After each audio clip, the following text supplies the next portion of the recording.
নমস্কার।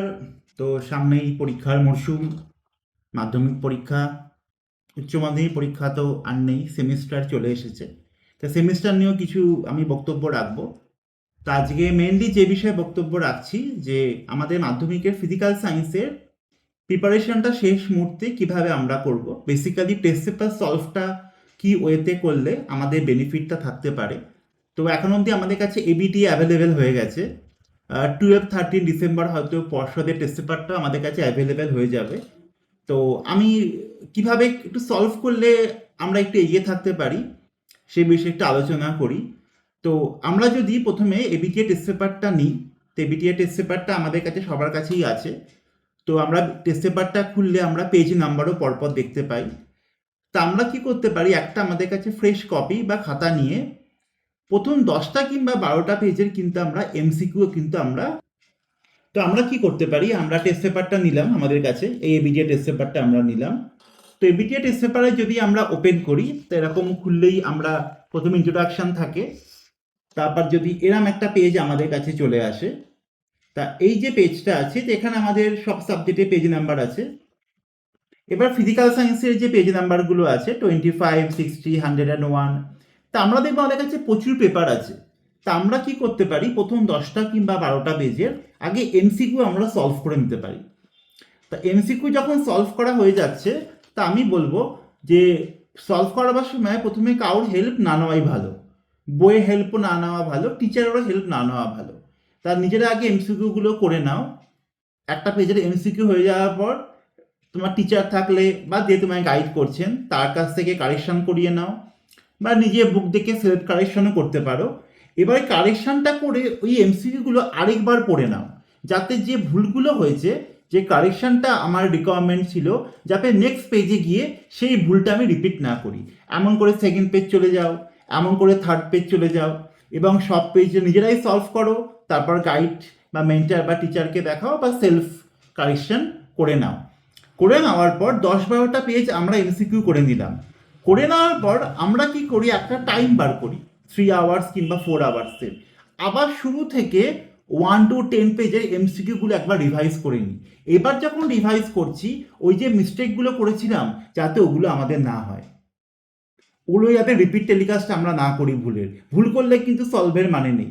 ওই যখনই এই কারেকশনগুলো হচ্ছে মুখস্থ করে বা মনে রেখে লজিকভাবে মনে রেখে নিজের মধ্যে এটাকে অ্যাডাপ্ট করে নিয়ে আবার নতুন করে এমসিকিউগুলো করি। প্রথম 10টা-12টা পেজে দেখি আমি পারফেক্ট করে নিচ্ছি কিনা। যদি আমার 90-95% পারফেক্ট হয়ে যায়, মুভ করে গিয়ে 1 into 21 পার্টে চলে আসো। সেম টু সেম করো, একটা করে পেজ করো, পেজ করে দেখো, কারেকশন করাও, সেলফ কারেকশন করো, যে কারেকশনটা হচ্ছে ওটাকে অ্যাডাপ্ট করো, ওটাও 10টা পেজ করো। 10টা পেজ করে আবার একদিন টাইম বার করো, 2 আওয়ার্স কিংবা 3 আওয়ার্সের, ওগুলো আবার রিভাইসের মতন লেখো।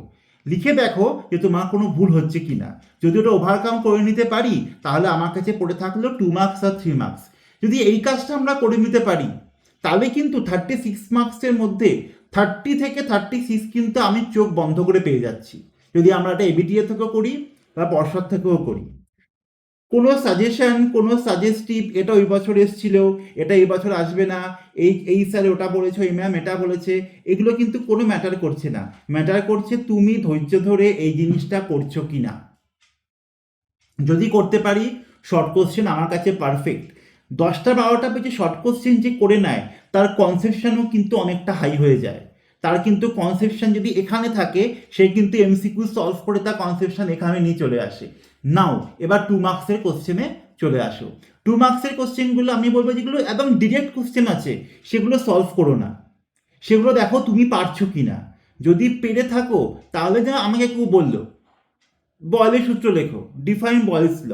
তো এটা আমার ডিরেক্ট কোশ্চেন, আমি জানি, অনেকবার লিখেছি, করার দরকার নেই। যদি ঘুরিয়ে কোনো কোশ্চেন থাকে, যদি আমাকে কেউ একটু একটু কোশ্চেনটা যদি আমাকে একটু কেউ কনসেপচুয়াল দিয়ে দেয়, তখন কিন্তু আমি ওটা খাতায় লিখতে পারি। আমাকে কেউ যদি এরকম কোশ্চেন যদি আমাকে কেউ করে, ধরো আমাকে কেউ ইলেকট্রোলাইসিস থেকে কোশ্চেন করলো যে why NaCl is a strong electrolyte, কেন NaCl একটি তীব্র তড়িৎ বিশেষ্য, তা এটা একটু কনসেপচুয়াল। এই অ্যান্সারটা আমি লিখে আমি কারেকশন করিনি, টিচার বা গাইড বা মেন্টার বা নিজেও সেলফ কারেকশন করতে পারি, তার কাছ থেকে কারেকশন করিয়ে দেখে আমি কি পয়েন্ট বা যে জায়গাটা লেখার কথা, যে NA প্লাস CL মাইনাস আমি লিখছি কিনা, NA ক্যাপাটে মুভ করছে, CL আনাডে মুভ করছে, এগুলো আমি লিখছি কিনা। এখন তোমরাও জানো যে কোন অ্যান্সারটা কিভাবে লিখতে হয়। তো এভাবে 2 মার্কসেরও 10 বা 12খানা পেজ সলভ করে নাও। হয়ে যাওয়ার পর সেটাকেও একবার রিভাইজ করো, করে দেখো সব তোমার কাছে ওকে আছে কিনা। তারপর 3 মার্কসের কোশ্চেনে চলে যাও। 3 মার্কসের প্রসেস তোমার কি হবে, সেম হবে। এভাবে যদি আমরা ফিজিক্যাল সায়েন্সে প্রিপারেশন করতে পারি, তাহলে কিন্তু আমরা অনেকটাই কিন্তু ভালো জায়গাতে থাকবো। টেস্টের কম্পেয়ারিংয়ে মাধ্যমিকের নাম্বার কিন্তু 25 থেকে 30% এই মেথডে করলে অনেকটাই কিন্তু তোমাদের কাছে ভালো চলে আসবে। একটু খাটতেই হবে, ভালো কিছু করতে হলে কিন্তু শর্টকাট নেই, শর্টকাট কিন্তু নেই। আমায় কিন্তু চোখ বন্ধ করে আমি পুরো পেজ করে গেলাম, এভাবেও করতে পারি। এভাবে করার থেকে মনে হয় একটু লজিক্যালি যাওয়া ভালো। এতে কি সেলফ অ্যাসেসমেন্টটা ঠিক থাকবে, যে আমি যে 10টা পেজে সলভ করলাম আবার তার রিপিট করি, রিপিট করে দেখে আমার কাছে সব ঠিক আসছে কিনা। ঠিক আসলে আমি পরের সেগমেন্টে চলে যাই, পরের সেগমেন্টে চলে যাই। তারপর যে পেজগুলো করতে পারলাম না ফর টাইম ম্যানেজমেন্ট, কারণ টাইমটা খুবই কম, ওগুলো চোখে চোখে দেখি। ওগুলো দেখে দেখবে তুমি যে MCQ fill up STQ long type করেছো, তার 70 থেকে 80% ওই পেজে আমার কি কমন চলে আসছে। কোশ্চেনের ভ্যারাইটি কিন্তু খুব বেশি নেই। কোশ্চেন ওরা আমাদের যখন নাম্বার অফ পেজেস ABTA-তে আছে, যদি আমাদের কাছে 25টা বা 30টা পেজ থাকে, তাহলে আমরা দেখব তার মধ্যে 10 থেকে 15টা যে স্কুলের কোশ্চেন আছে তাদের কোশ্চেনের লেভেল বা স্ট্যান্ডার্ড একই। ঘুরিয়ে ফিরিয়ে হয়তো একটা চ্যাপ্টার থেকে 20 থেকে 25 খানা কোশ্চেনই হতে পারে, যে চ্যাপ্টারটা বড় 30 থেকে 35 খানা কোশ্চেনই হতে পারে। তা ভালো নাম্বার পেতে হলে কিন্তু সবকটা কোশ্চেনই আমাদের পারতে হবে। এই কি জায়গাটা পড়তে আমার ভালো লাগে না, আমি চ্যাপ্টারে এই পার্টটা পড়লাম না, তাহলে ধরো আমরা যদি এমন কোনো একটা কোশ্চেন ধরি, তো আমি পেজ 61 খুলেছি ABT এর টেস্ট পেপারে। তো ABT টেস্ট পেপারে যে এখানে যদি আমরা একটু স্ট্রেট কোশ্চেন দেখি, আবার যদি আমরা একটু ঘোরানো কোশ্চেনও যদি আমরা দেখি। প্রথমে একটা ঘোরানো কোশ্চেন দেখি।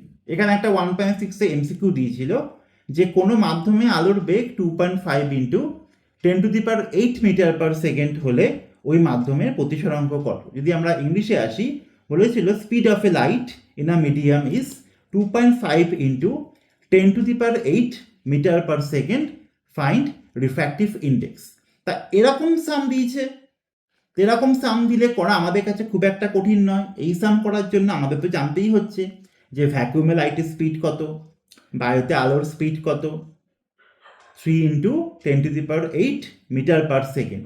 তা সেই ভ্যাকুয়ামে বা বায়ুর যে স্পিড আছে সেটাকে ওরা যে স্পিডটা বলেছে সেটাতে ডিভাইড করলে বা ভাগ করলে কিন্তু অ্যান্সারটা আমার চলে আসবে। তাও এটা কিন্তু আমাদের কাছে মনে হতে পারে একটু ঘোরানো কোশ্চেন।